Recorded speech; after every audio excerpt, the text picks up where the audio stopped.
Samedi 16 octobre 2021 avait lieu la demi-finale de The Voice 2021 en direct sur TF1.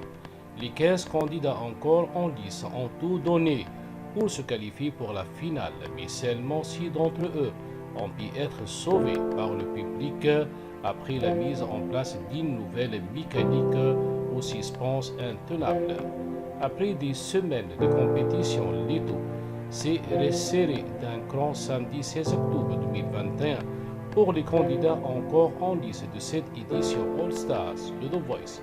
Ils sont 15 à s'être disputés la demi-finale décrochée en direct de TF par demi-mondaine. G. John Steers et Will ont représenté l'équipe de Zazie, Victoria, Terence James, Paul-Anthony Thomas, celle de Mika, Florent Pagny, Mizad, Sir Anne Silla, Manon, Dominique Magloire et MB14, tandis que Patrick Fiori a porté jusqu'à cette étape Flo Mallet, Antoine et Louis Delors. Jennifer ne pouvait compter quant à elle que sur son unique talent Amalia. Tout avait le désir de décrocher sa place pour la finale, mais seuls 6 d'entre eux y sont parvenus. 5 poules de 3 talents se sont enchaînées sur scène, à l'issue desquelles un seul talent est ressorti gagnant à chaque fois grâce au vote du public. Ainsi, 5 candidats se sont qualifiés pour la grande finale. Un deuxième tour de vote a ensuite eu lieu pour permettre aux téléspectateurs de sauver un dernier talent. Première poule, Louis Delors. Louis Delors, talent de Patrick Fiori, a une voix véritablement unique qui ne laisse pas indifférent. C'est d'ailleurs avec 68% des votes qu'il a remporté sa grosse battle. Alors forcément, il compte encore une fois séduire la majorité du public. Ce soir, il chante la bombe humaine du groupe Téléphone. C'est la première fois qu'il interprète une chanson en français. Dans l'émission, il se rassemble lui réussir Jennifer est debout à la fin de la prestation. Son coach lui a été bien sûr convaincu par son passage et sa sensibilité. MB14, talent de Florent Pagny, s'est remis de ses émotions la semaine dernière pour offrir une demi-finale mémorable. Le candidat qui a fondu en larmes après avoir livré une performance bouleversante lors de son dernier passage se lance ce soir avec le titre Stairway to Heaven de Led Zeppelin, mais en le déstructurant avec des rap et des chants lyriques. Un pari risqué, mais il trappait en Florent Pagny, Patrick Fiori et Jennifer se lève à la fin de la performance. Son coach salue sa maîtrise de ses différentes chances et d'y avoir un grand respect pour lui. Paul, talent de Mika, n'avait que 10 ans. Quand il a foulé la scène de The Voice Kids ce soir, il doit prendre sa place, comme le dit son coach. Et il tente sa chance avec Another Love de Tom Odell, une chanson douce qui doit lui permettre de mettre en avant sa particularité vocale, notamment dans les aiguillés. Une performance réussie et touchante selon son coach.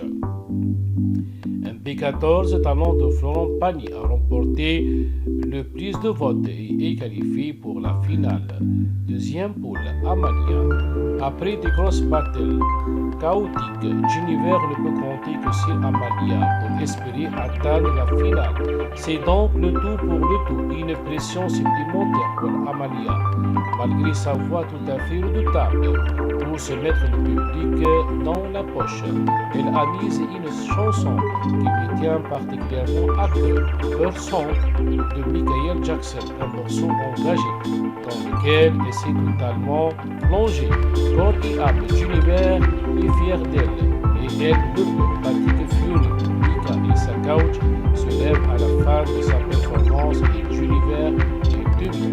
Dominique Magloire. Dominique Magloire, talent de Florent Pagny, a fini de prouver qu'elle était une grande artiste. C'est à croire que la candidate est capable de tout avec sa voix. Elle a naturellement mérité sa place en demi-finale ce samedi soir.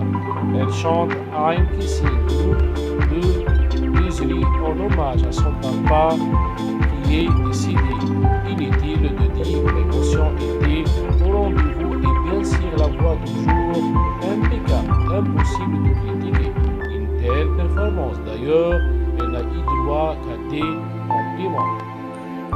Victoria Adamo, liée après 2 participations à The Voice lors desquelles elle se faisait éliminer au Battles. Victoria Adamo, talent de Mika, a réussi à se hisser jusqu'en demi-finale. La jeune femme ne comptait alors naturellement pas s'arrêter là et a tout donné sur scène sur le titre du jeu Il aime à mourir de Francis Cabrel, version Cabrel et Shakira.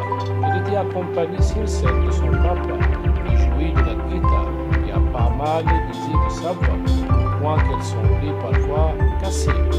Ils ont été plusieurs couches à soulever à la fin de la prestation et Mika semblait heureux de la voir se lâcher ainsi. Amalia, talent de l'univers, a remporté le prise de vote et est qualifiée pour la finale. Troisième poule, Flo Malé, talent de Patrick Fury. Ne croyez pas lui-même, elle se retrouvant en battle face à Alpine. Il a bien pris de son aventure touché à sa fin. Pourtant, le public lui a fait confiance pour qu'il dispute cette demi-finale. Pour les remercier, il livrait un beau spectacle. Sur le reste de Clara Oceani, une chanson qui parle d'amour, qui ne touche mais c'est une prise de risque. Le risque paye, l'émotion est présente, mais il ne laisse personne indifférent, surtout sans coach qui a du mal à s'arrêter de la complimenter. Anne-Silla, c'est toujours avec beaucoup d'émotion que Florent Pagny accueille Anne-Silla sur le plateau, la jeune femme qui a déjà manqué de peu de remporter The Voice. Espérer rendre fier son coach et lui offrir la victoire. Avec maîtrise et poésie, la donnée de la voix, si je te promets, de Johnny Hallyday, une performance à la fois douce, forte et surtout pleine de maîtrise et de sensibilité. Tous les coachs sont levés à la fin de son passage. Ses cartons pleins, le public semble l'adorer et il paraît presque impossible d'imaginer qu'elle ne soit pas sauvée par le public. G. John Steers, depuis le début, G. John Steers, talent de Zazie, a dévoilé plusieurs facettes de sa personnalité avec des interprétations toutes plus différentes les unes que les autres. L'ex-candidat pour la Suisse à l'Eurovision 2021 n'avait pas fini de s'y prendre puisqu'elle a chanté sur un prélude de Batch de Moran. C'est une mise à nu pour lui qui n'a jamais proposé un morceau de ce type dans l'émission. Cette nouveauté lui va à merveille et il fait sensation. Sa couch est ravie et très émue en pensant à son ami Moran. Anne-Silla, talent de Florent Pagny, a remporté le plus de votes et est qualifié pour la finale. Quatrième poule, Anthony Thomas, tout droit venu du Liban, où il est une superstar. Anthony Thomas, talent de Mika, cher qui le cœur des Français. Un pari jusque-là réussi pour la demi-finale. Il s'est mis au défi d'interpréter Dirty Diana de Michael Jackson. Il a envie de faire le show et une fois sur scène, il y arrive. Sauf qu'il y a eu un problème technique. La musique n'a pas vraiment été lancée comme prévu. Il lui a continué de chanter comme si de rien n'était, mais Nikos Aliagas est apparu sur scène pour lui proposer de tout recommencer. Il a donc tout repris à zéro, tel un grand professionnel et a mis le feu au plateau. Demi-mondaine, talent de Zazie et incontestablement l'esprit rock de la compétition. Avec son look bien à elle et sa voix puissante, elle ne passe définitivement pas inaperçue. Elle n'a pas d'ici. Sa couch samedi soir en se réappropriant le type Mon Dieu de titre Piaf, un titre hyper émouvant et justement elle craint de pleurer sur scène. Sa performance belle, sobre et juste a émis tout le monde. Les couches se lèvent d'ailleurs, sauf Mika pour s'habiller ce qu'elle a fait. Manon, c'est la bonne surprise de l'équipe l'équipe de Florent Pagny. Lui qui n'était pas tout à fait convaincu par son potentiel a été ravi de la voir prendre confiance en elle lors des grosses battles. L'ancien guide l'a une nouvelle fois pas de site en s'écoutant mon nom. Si je viens d'ici, de Chimène Badi, c'est l'un des plus jeunes talents de la compétition et Banon manque de confiance en elle pourtant une fois sur scène. Les doutes semblent s'effacer, mais cela suffira-t-il pour faire oublier les deux prestations précédentes? Banon, talent de Florent Pagny, a remporté le plus de votes et qualifié pour la finale. Cinquième poule, Terence James, comme en 2020. Terence James, talent de Mika, a réussi à décrocher son ticket pour la demi-finale. Mais contrairement à son expérience passée, le jeune homme d'origine écossaise espérait dépasser ce stade. C'est avec beaucoup d'ambition qu'il s'est donc lancé sur scène avec la chanson I Will Always Love You de Whitney Houston. Un choix audacieux, compliqué, et sur lequel la moindre fausse note sera fatale. Il a aussi choisi de chanter son morceau en le modernisant un peu, de rendre plus rock une audace supplémentaire qui a mis différents coups.